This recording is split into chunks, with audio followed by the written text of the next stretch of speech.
हम सबके मार्गदर्शक डॉक्टर मुरली मनोहर जोशी जी, पार्टी के अन्य सभी पदाधिकारी, सभी सम्मानित साथी कार्यकर्तागण, देवी और सज्जनों, भारतीय जनता पार्टी के केंद्रीय कार्यालय के विस्तार की देश भर के भारतीय जनता पार्टी के कार्यकर्ताओं को बहुत बहुत बधाई।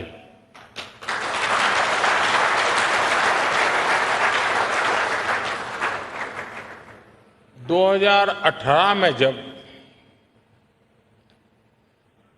मैं कार्यालय का लोकार्पण करने के लिए आया था तो कहा था कि इस कार्यालय की आत्मा हमारा कार्यकर्ता है। आज जब हम इस कार्यालय का विस्तार कर रहे हैं तो ये भी केवल एक भवन का विस्तार नहीं है, बल्कि ये प्रत्येक भाजपा कार्यकर्ता के सपनों का विस्तार है।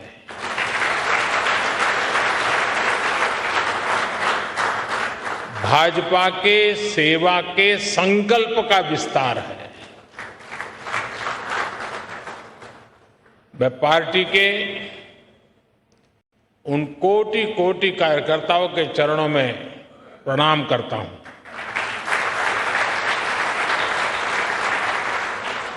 मैं पार्टी के सभी संस्थापक सदस्यों को भी सर झुका करके नमन करता हूं। साथियों, आज से कुछ दिन बाद हमारी पार्टी अपना 44वां स्थापना दिवस मनाएगी। ये यात्रा एक अनथक और अनवरत यात्रा है। ये यात्रा परिश्रम की पराकाष्ठा की यात्रा है।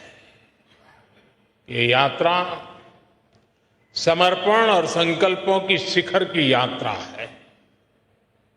ये यात्रा विचार और विचारधारा के विस्तार की यात्रा है। और ये यात्रा, ये विस्तार अपने आप में बहुत ही प्रेरणादायी है। आपको याद होगा, भारतीय जनसंघ ने दिल्ली के अजमेरी गेट के पास एक छोटे से ऑफिस से अपनी यात्रा शुरू की थी। उस समय हम देश के लिए बहुत बड़े सपने देखने वाले छोटी सी पार्टी थे। सपने बड़े थे, दल छोटा था। 1980 में जब भाजपा का जन्म हुआ, तब कुछ समय के लिए 10 राजेंद्र प्रसाद मार्ग पार्टी का ऑफिस बन गया था और उसी जगह पे पहले अपने नानाजी देशमुख रहते थे। बहुत से कार्यकर्ताओं को 11 अशोका रोड पार्टी ऑफिस के रूप में याद होगा। इसके भी काफी समय बाद पार्टी ऑफिस दीनदयाल उपाध्याय मार्ग पर शिफ्ट हुआ। एक तरह से हमारी पार्टी की प्रगति का प्रतीक है। इस दौरान कितने ही उतार चढ़ाव आए। हम तो वो दल है जिसने इमरजेंसी के दौरान लोकतंत्र की रक्षा के लिए खुद अपने दल को ही देश हित में आहूत करने पर हमने हिम्मत के साथ कदम उठाया।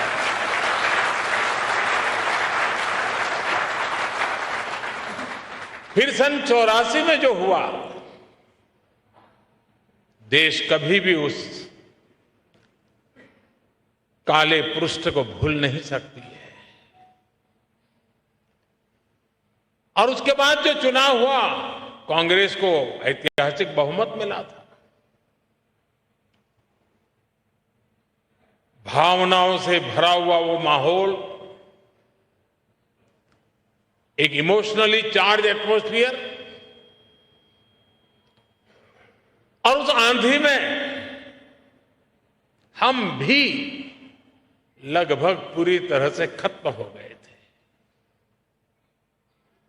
लेकिन हम हताश नहीं हुए। हम निराश नहीं हुए। हमने किसी और में दोष ढूंढने की कोशिश नहीं की। आरोप प्रत्यारोप के चक्कर में हम नहीं पड़े। हम चले गए फिर एक बार जनता जनार्दन के बीच। हमने जमीन पे काम किया। हमने अपने संगठन को मजबूत किया, और तब जाकर आज हम यहां पहुंचे हैं।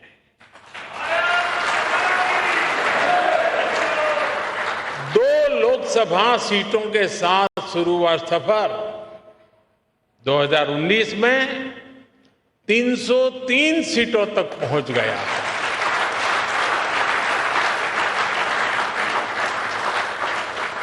आज कई राज्यों में हमें 50% से ज्यादा वोट मिलते हैं। आज उत्तर से दक्षिण तक, पश्चिम से पूरब तक भाजपा एकमात्र पैन इंडिया पार्टी है।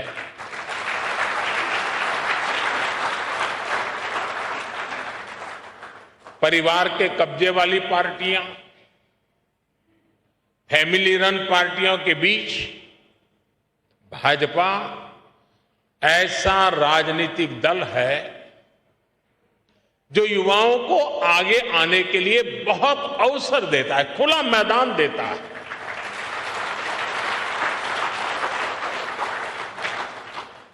आज भारत की माताओं, बहनों, बेटियों का आशीर्वाद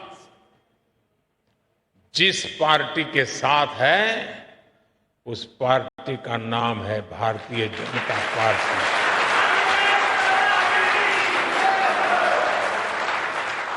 और साथियों, आज भाजपा केवल विश्व की सबसे बड़ी पार्टी नहीं है, बल्कि भाजपा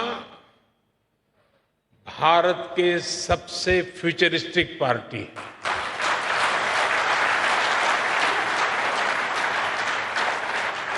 हमारा एक ही लक्ष्य है,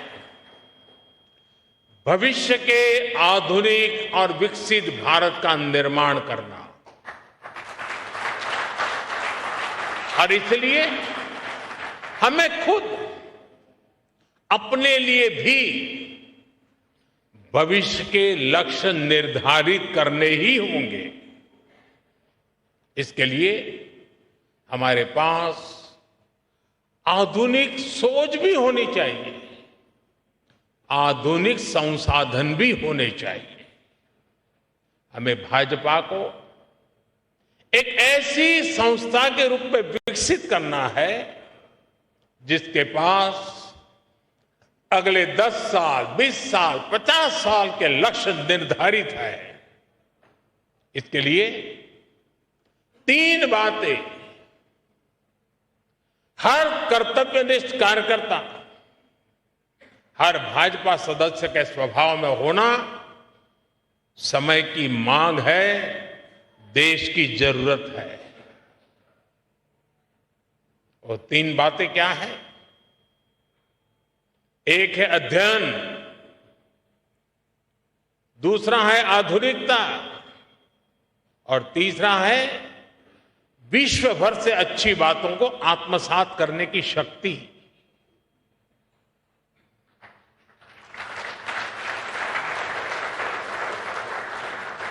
हम आप जानते हैं कि पंडित दीनदयाल जी जहां कहीं जाते थे, किताबें उनके साथ रहती थी। वो प्रवास में भी पढ़ते लिखते रहते थे। उनकी रचनाएं, उनके अध्ययन और बौद्धिक विस्तार की गवाह है। डॉक्टर श्यामा प्रसाद मुखर्जी के अपने घर में तो हजारों किताबें थी, भाजपा कार्यालय की नई बिल्डिंग पार्टी की उस परंपरा का एक केंद्र बनेगी और बननी चाहिए।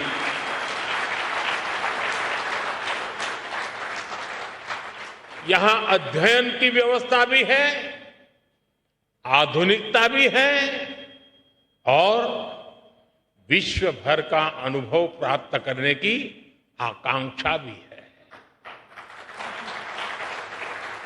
मुझे विश्वास है भाजपा का ये आधुनिक कार्यालय निरंतर इन सपनों के लिए, इन संकल्पों के लिए, इस अदम्य इच्छा और उमंग के लिए अविरत प्रेरणा का स्रोत बनेगा। साथियों, हम भाजपा कार्यकर्ताओं के लिए एक गर्व की बात है कि हम सब जिस दल में काम कर रहे हैं, जिस दल के आचार, संस्कार और विचार ने हमें गढ़ा है, उस दल की और उसके कार्यकर्ताओं की आज विश्व भर में चर्चा हो रही है। आज बीजेपी की पहचान दुनिया के सबसे महत्वपूर्ण राजनीतिक दल के तौर पर होने लगी है। आज भाजपा की तुलना दुनिया की उन ऐतिहासिक पार्टियों से होने लगी है जिन्होंने अपने शासनकाल में अपने देश का भाग्य बदल दिया था। ये समय बीते 4-5 दशकों में भाजपा कार्यकर्ताओं के त्याग और तपस्या की वजह से आया है। ये समय भाजपा सरकार के विकास के कार्यों की वजह से आया है। बीजेपी वो दल है जो भारत के महत्व को, भारत के सामर्थ्य को सशक्त करने के एक ही संकल्प को लेकर के चल रहा है। हम सबका साथ, सबका विकास, सबका विश्वास और सबका प्रयास के मंत्र को लेकर के आगे बढ़ रहे हैं। और मुझे ये देखकर खुशी होती है कि दुनिया के कई सारे ऐसे नेता, वो हमारी भाषा से परिचित नहीं है, लेकिन फिर भी वो ये सबका साथ, सबका विकास मंत्र दोहराने का प्रयास करते हैं। वो अपनी भाषा में उसका अनुवाद भी करते हैं। साथियों, आज हमारा नॉर्थ ईस्ट सबका साथ, सबका विकास के मंत्र का बेहतरीन उदाहरण है। नॉर्थ ईस्ट की आबादी में बहुत विविधता है। वहां अलग अलग समुदायों के लोग हैं। आदिवासी और विधायी समुदाय के लोग बहुतायत हैं। इस क्षेत्र के लोग भाजपा पर अभूतपूर्व विश्वास दिखा रहे हैं। आज नॉर्थ ईस्ट में भाजपा के 4 मुख्यमंत्री हैं। 2 अन्य राज्यों में हमारे गठबंधन की सरकारें हैं। इस सफलता का बड़ा श्रेय भाजपा के कार्यकर्ताओं को ही जाता है। भाजपा कार्यकर्ताओं के इसी परिश्रम की वजह से आज दक्षिण भारत में भी दूर दूर तक पार्टी का विस्तार हो रहा है। कर्नाटका में भाजपा इतने वर्षों से मजबूत स्थिति में है। आज भी हम नंबर 1 पार्टी है कर्नाटका में। तेलंगाना में भी लोगों का एकमात्र भरोसा सिर्फ और सिर्फ भाजपा है। आंध्र प्रदेश में लोगों का भाजपा पर विश्वास दिनों दिन बढ़ता चला जा रहा है। तमिलनाडु और केरला में भाजपा हर जिले में, हर बूथ पर दिनों दिन मजबूत हो रही है। एक भारत श्रेष्ठ भारत की भावना के साथ हो रहा भाजपा का ये विस्तार हमें सीटों के मामले में और वोट शेयर के मामले में सफलता की नई ऊंचाइयों पर ले जाएगा। लेकिन साथियों, मैं एक बात और भी कहना चाहता हूं। भाजपा को केवल उसकी प्रेजेंस और प्रभाव से नहीं समझा जा सकता है। भाजपा को जानने के लिए उसके स्वभाव को भी समझना जरूरी है। और भाजपा का स्वभाव है नूतनता, आधुनिकता। नूतनता हमारी निष्ठा है और आधुनिकता हमारी अवधारणा है। इसलिए बीजेपी केवल चुनाव लड़ने और जीतने के सीमित नहीं है। बीजेपी एक व्यवस्था है, बीजेपी एक विचार है, बीजेपी एक संगठन है, बीजेपी एक आंदोलन है।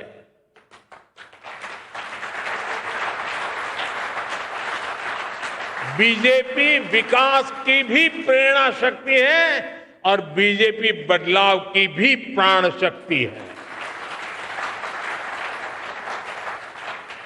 बीजेपी ने सियासत की सोच को बदला है और समावेश के नए मानकों को जन्म दिया है। और इसका एक उदाहरण है भाजपा का सदस्यता अभियान और इसके माध्यम से पार्टी का विस्तार। एक समय था जब हम राज्यों में राज्य स्तर की कमेटी बन जाए तो हम सोच रहे थे कि चलिए उस राज्य में झंडा गाड़ दिया। फिर थोड़ा समय और बीता, कार्यकर्ताओं ने परिश्रम किया, फिर हम हिसाब लगाने लगे कि भाई कितने जिले हैं जहां कमेटी बनी है, कितने जिलों में कमेटी बाकी है, कब पूरा करेंगे। फिर हम एक कदम आगे चले, फिर हम सोचने लगे चलो जिले तो हो गए, बताओ भाई कितने तहसील में कमेटियां बनी हैं, कितने ब्लॉक लेवल पर कमेटियां बनी हैं। फिर शक्ति केंद्र आया, फिर बूथ पर फोकस हुआ और आज हम पन्ना प्रमुख तक पहुंच गए।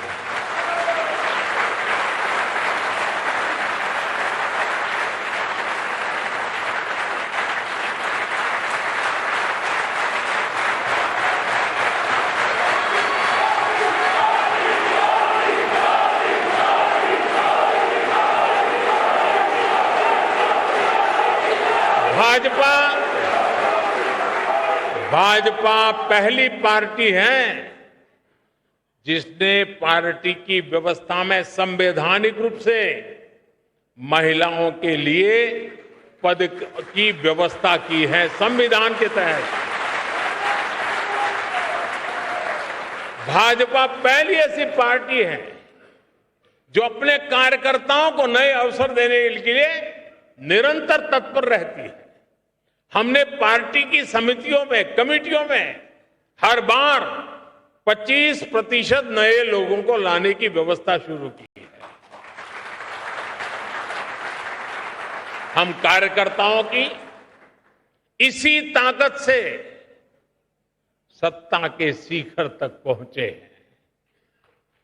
लेकिन हम भले ही सत्ता के शिखर पर पहुंचे हो, लेकिन हमारे पांव आज भी उतने ही जमीन पर हैं जितने 1980 में हुआ करते थे।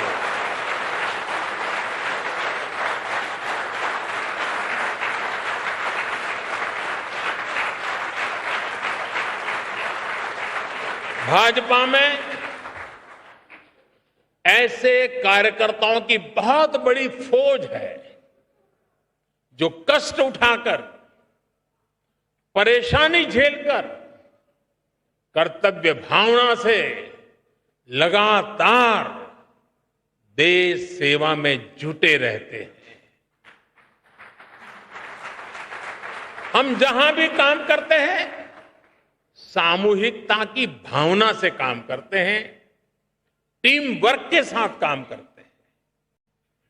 भाजपा वो पार्टी है जिसमें मुक्त चिंतन होता है, नए विचार सृजित होते हैं, नए विचारों का सम्मान होता है।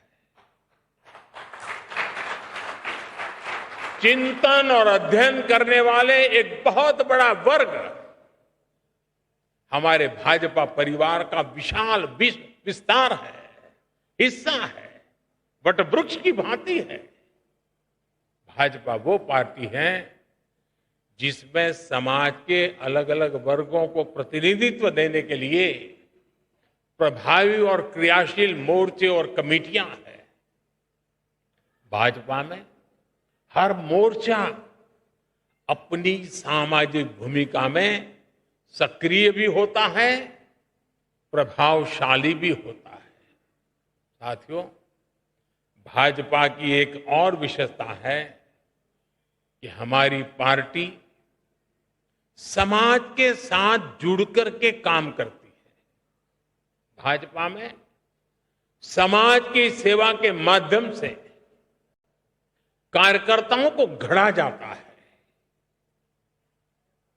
जैसे कि आपने देखा होगा, आजकल भाजपा सांसद अपने क्षेत्र में खेल प्रतियोगिताएं करा रहा है। इनके आयोजन में बड़ी जिम्मेदारी भाजपा के वहां के स्थानीय कार्यकर्ता ही निभा रहे हैं। इसमें देश के लाखों युवाओं को भाग लेने का मौका मिल रहा है। हजारों युवाओं को पदक मिल रहे हैं, उनके लिए आगे बढ़ने के रास्ते खुल रहे हैं और हमें भी क्षेत्र के सामर्थ्य का परिचय होता है। इसी तरह कहीं कोई प्राकृतिक आपदा हो, समाज के सामने कहीं कोई चुनौती आए या फिर रक्तदान जैसे समाज सेवा से जुड़ा अभियान हो, भाजपा के कार्यकर्ता सबसे पहले पहुंचते हैं और सबसे आखिरी तक मोर्चे पर डटे रहते हैं।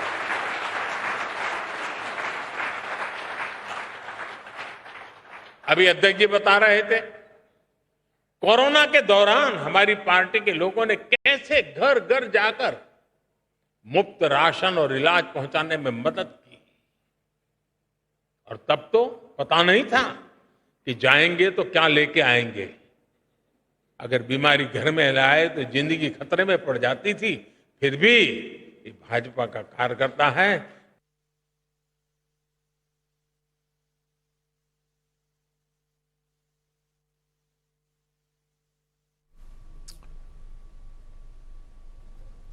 प्रधानमंत्री नरेंद्र मोदी को आप लाइव सुन रहे हैं। नए भवन में बीजेपी के ऑफिस में 3 नए वर्टिकल्स की स्थापना की गई और उसके उद्घाटन के लिए खुद प्रधानमंत्री नरेंद्र मोदी वहां पहुंचे। किसी और राजनीतिक दल में नजर आएगा कि नहीं आएगा, ये मैं कह नहीं सकता। साथियों, जब हम समाज की सेवा के लिए अपना जीवन खपाते हैं तो सरकार बनाने का अवसर मिलने पर भी ये हमारी प्राथमिकता होता है। इसलिए ही आज पूरे भारत में भाजपा सरकारें आकांक्षा, विकास और प्रगति का पर्याय बन रही है। और ये भाजपा का ब्रांड ऑफ गवर्नेंस है। जहां भी भाजपा की सरकार है वहां गरीब कल्याण के लिए योजनाएं तेज गति से चलने लगती है। जहां भी भाजपा की सरकारें हैं वहां योजनाओं का लाभ लाभार्थियों तक पहुंचाना सुनिश्चित हो जाता है। जहां भी भाजपा की सरकारें वहां युवा शक्ति को आगे बढ़ने के लिए नए अवसर बनते हैं। जहां भी भाजपा की सरकारें हैं वहां योजनाओं में महिला सशक्तिकरण को सर्वोच्च प्राथमिकता मिलने लगती है। जहां भी भाजपा की सरकारें हैं वहां कानून व्यवस्था सुदृढ़ हो जाती है। जहां भी भाजपा की सरकारें हैं वहां ease of doing business, ease of living के प्रयास बढ़ने लगते हैं। जहां भी भाजपा की सरकारें हैं वहां इंफ्रास्ट्रक्चर का तेजी से विकास होना शुरू हो जाता है। जहां भी भाजपा की सरकारें हैं वहां विकास और विरासत दोनों साथ साथ चलते हैं।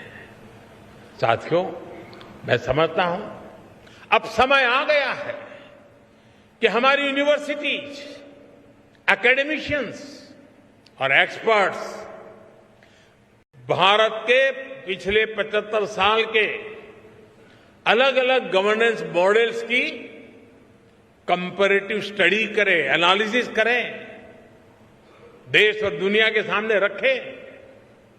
देश ने लंबे समय तक कांग्रेस का एक गवर्नेंस मॉडल देखा है। देश ने कम्युनिस्टों का भी कुछ राज्यों में गवर्नेंस का मॉडल देखा है।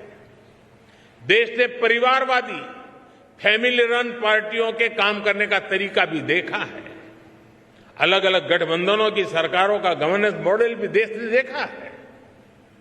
और देश आज पूर्ण बहुमत वाली भाजपा सरकारों का गवर्नेंस मॉडल भी देख रहा है। एक निश्चित पैरामीटर्स के साथ जब इसकी एनालिसिस होगी तो गवर्नेंस के मॉडल का महत्व समझ में आएगा। देश के सामान्य मानवी को भी पता चलेगा कि गवर्नेंस के किस मॉडल ने देश को क्या दिया, उसके परिणाम क्या निकले और उनके लिए क्या बेहतर रास्ता है। साथियों, आज भारतीय जनता पार्टी के प्रत्येक कार्यकर्ता को एक बात समझना बहुत आवश्यक है। देश इस समय जिस कालखंड से गुजर रहा है वो तेज विकास के लिए बहुत अहम है। ये अमृतकाल ये सिर्फ शब्द समूह नहीं है, ये धरती की सच्चाई है। 140 करोड़ देशवासियों की दिलों की धड़कन है।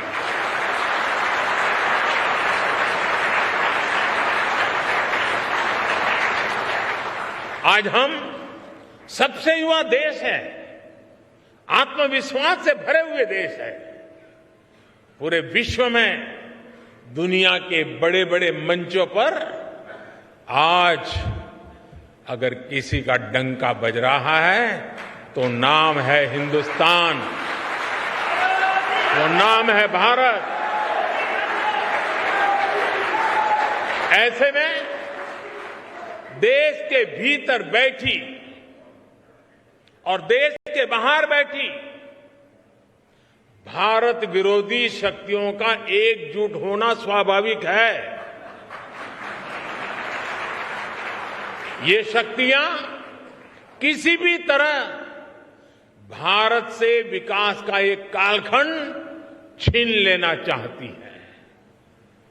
आज भारत का सामर्थ्य अगर फिर बुलंदी की तरफ जा रहा है तो इसके पीछे हमारी एक मजबूत नींव है। ये नींव हमारी संवैधानिक संस्थाओं की है, हमारे कॉन्स्टिट्यूशनल इंस्टीट्यूशंस की है। इसलिए आज भारत को रोकने के लिए हमारी इस नींव पर चोट की जा रही है, संवैधानिक संस्थाओं पर प्रहार किया जा रहा है, उन्हें बदनाम करने का अभियान छेड़ा जा रहा है। उनकी क्रेडिबिलिटी, उनकी विश्वसनीयता खत्म करने की साजिश की जा रही है। जो लोग भ्रष्टाचार में लिप्त हैं, उन पर जब एजेंसियां कार्रवाई करती हैं तो एजेंसियों पर हमला किया जाता है। जब कोर्ट कोई फैसला सुनाता है तो कोर्ट पर सवाल उठाए जाते हैं, न्यायिक प्रणाली पर हमले होते हैं। आप सब देख रहे हैं, कुछ दलों ने मिलकर भ्रष्टाचारी बचाओ अभियान छेड़ा हुआ है।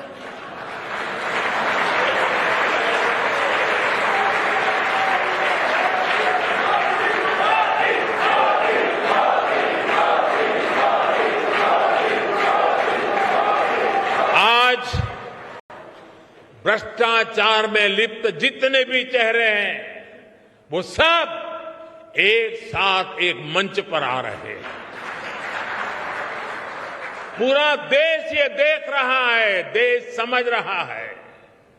साथियों, भ्रष्टाचार ने हमारे देश का बहुत नुकसान किया है। दिमक की तरह देश को खोखला किया है भ्रष्टाचार ने। देश की जनता देख रही है कि पहले की सरकारों ने किस तरह भ्रष्टाचार के खिलाफ कार्रवाई के नाम पर केवल खानापुरी की थी। लेकिन पिछले 9 साल में भाजपा सरकार ने भ्रष्टाचार के खिलाफ जो अभियान चलाया, उसने आज भ्रष्टाचार और भ्रष्टाचारियों दोनों की जड़ें हिला दी है।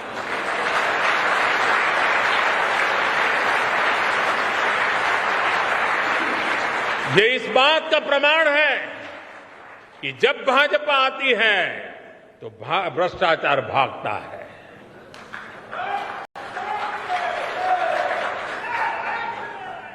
मैं आपको कुछ आंकड़े बताना चाहता हूं आज। Prevention of money laundering act यानी पीएमएलए के तहत कांग्रेस की सरकार में यानी साल 2004 से 2014 के बीच 5,000 करोड़ रुपए के आसपास की संपत्ति जब्त की गई थी। 5,000 करोड़।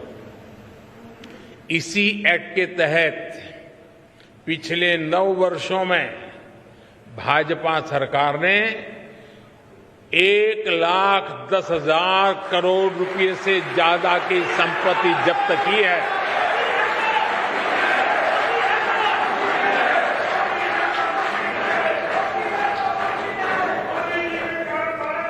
इस एक्ट के तहत पहले के मुकाबले 2 गुने से ज्यादा केस रिकॉर्ड किए गए हैं और 15 गुना ज्यादा लोगों को गिरफ्तार किया गया है।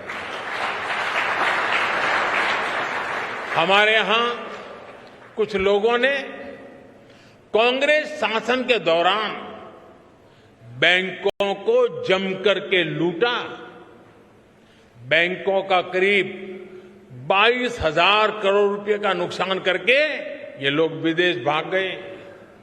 आज भाजपा सरकार ने इन लोगों की करीब करीब 20,000 करोड़ रुपए की संपत्ति जब्त करवा दी है।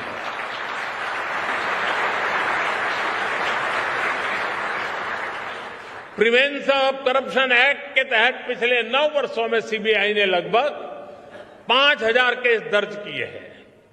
बीजेपी सरकार में भ्रष्टाचार के आरोपों से घिरे हुए सैकड़ों बड़े अधिकारियों को संविधान दिखाया, सरकार के नियम दिखाए और उनको जबरन रिटायर किया गया है, घर भेज दिया गया है और उनके खिलाफ कार्रवाई की गई है। साथियों, आजादी के 7 दशकों में पहली बार भ्रष्टाचार पर इस तरह की चोट हो रही है। पूरे देश की जनता आज भ्रष्टाचारियों पर हो रही कार्रवाई से खुश है। आपकी यही जानकारी है ना?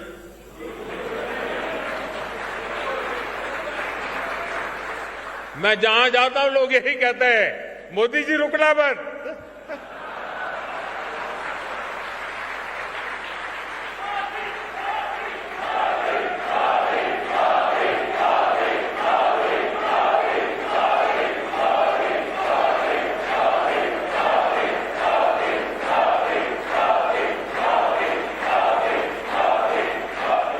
आज हर देशवासी समझता है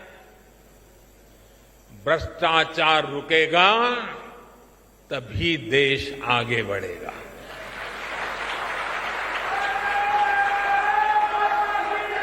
और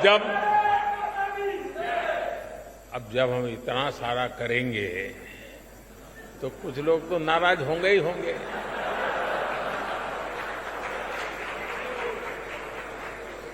वो अपना गुस्सा भी निकालेंगे, लेकिन इनके झूठों आरोपों से न देश झुकेगा, न भ्रष्टाचार के विरुद्ध कार्रवाई थमने वाली है।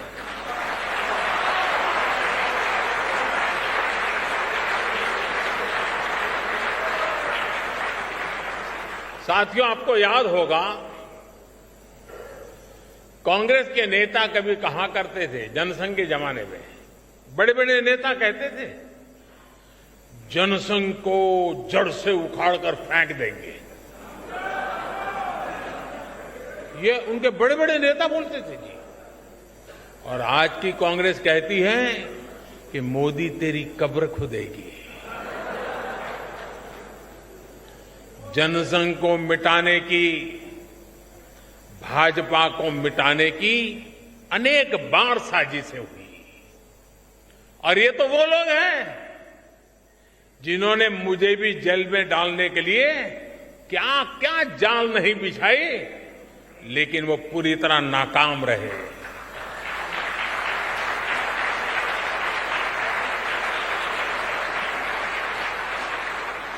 और हम बचे हैं, हम फले हैं, फूले हैं तो जनता जनार्दन के आशीर्वाद से, देशवासियों के प्यार से बढ़े।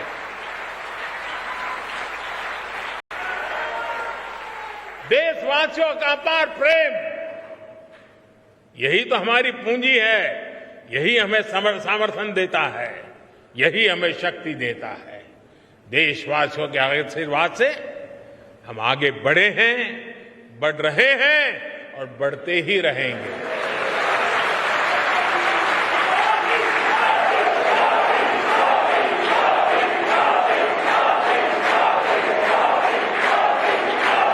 हम यहां से आगे बढ़ेंगे, वो भी देशवासियों के विश्वास से बढ़ने वाले हैं।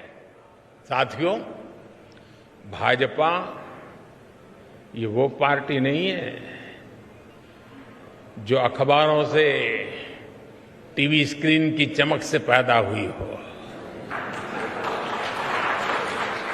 ये भाजपा ट्विटर हैंडलों और यूट्यूब के चैनलों से पैदा नहीं हुई है। ये भाजपा अपने कार्यकर्ताओं के त्याग तपस्या से बनी हुई है। भाजपा जमीन पर काम करके आगे बढ़ी है। भाजपा गांव में, खेत खलिहानों में गरीबों के साथ कंधा से कंधा मिलाकर तप करके आगे बढ़ी है। मुझे बहुत सारे लोग कहते हैं, अरे मोदी जी अब सत्ता मिल गई, 2-2 बार प्रधानमंत्री बन गए, अभी भी क्यों इतना दौड़ते रहते हो, क्यों भागते रहते हो? अरे कभी तो मौज करो, आराम करो। लेकिन उन लोगों को पता नहीं है, बीजेपी कार्यकर्ता की नियति आराम करना, बैठना, मौज करना हो नहीं सकती। भाजपा के कार्यकर्ता के लिए देश की आशाएं, लोगों की आकांक्षाएं, उनके सपने ही उसकी ड्राइविंग फोर्स होती है। इसी के लिए भाजपा कार्यकर्ता दिन रात दौड़ता है, भागता है, काम करता है, वो रुकता नहीं है, थकता नहीं है, झुकता भी नहीं है। लेकिन साथियों, हमें याद रखना है, हमारी ये लड़ाई आसान नहीं है। भाजपा को डगर डगर पर भ्रष्टाचार से लड़ना है। भाजपा को डगर डगर पर भाई भतीजावाद से लड़ना है। भाजपा को डगर डगर पर संप्रदायवाद से लड़ना है। भाजपा को डगर डगर पर जातिवाद से लड़ना है। भाजपा को डगर डगर पर भारत विरोधी विदेशी ताकतों और उनके इकोसिस्टम से लड़ना है, क्योंकि यही वो चुनौतियां हैं जिन्होंने देश का बहुत बड़ा नुकसान किया है, बहुत समय तक नुकसान किया है। साथियों, बहुत सौभाग्य से, अनेकों के त्याग तपस्या से हमें आजादी के अमृत काल में राष्ट्र की सेवा करने का, राष्ट्र निर्माण करने का अवसर मिला है। हम भारतीयों ने मिलकर 2047 तक, जब आजादी के 100 साल मनाएंगे, तब तक विकसित भारत का लक्ष्य रखा है। आजादी के अमृत महोत्सव से लेकर आजादी के 100 वर्ष तक देश की इस यात्रा में प्रत्येक भाजपा कार्यकर्ता को जी तोड़ मेहनत करनी ही करनी है। हमारे कार्यकर्ताओं को लंबी पारी के लिए तैयार करना चाहिए। दल को बनाने में जिस तरह अनेक पीढ़ियां खप गई, उसी तरह देश को आगे बढ़ाने के लिए हमें भी अपनी पीढ़ियों को खपाना होगा।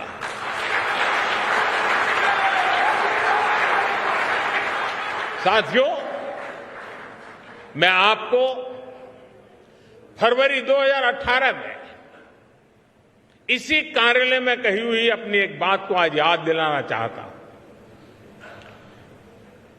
2018 में इसी भवन का लोकार्पण करते हुए मैंने कहा था कि कार्यालय हमारी कर्मभूमि है, लेकिन भारत की सीमा ही हमारे कार्यों की सीमा है। हमें इस भवन से ऊर्जा लेकर संपूर्ण भारत की सीमा को ही अपना कार्यक्षेत्र बनाना है। मुझे पूरा विश्वास है आप सब इसी तपस्या के साथ देश के सपनों को साकार करते रहेंगे। जो सपना हमने पहले देखा था, उसे हम आज पूरा होता देख रहे हैं। जो सपना हम आज देख रहे हैं, वो भविष्य में पूरा होकर रहेगा। इसी विश्वास के साथ आज के इस मंगल अवसर पर और नवरात्रि के पावन त्योहारों के बीच मैं आप सबको, देशवासियों को अनेक अनेक शुभकामनाएं देता हूं। बहुत बहुत धन्यवाद। भारत माता की, भारत माता की, भारत माता की। वंदे वंदे वंदे वंदे वंदे वंदे वंदे वंदे मातरम। बीजेपी ऑफिस से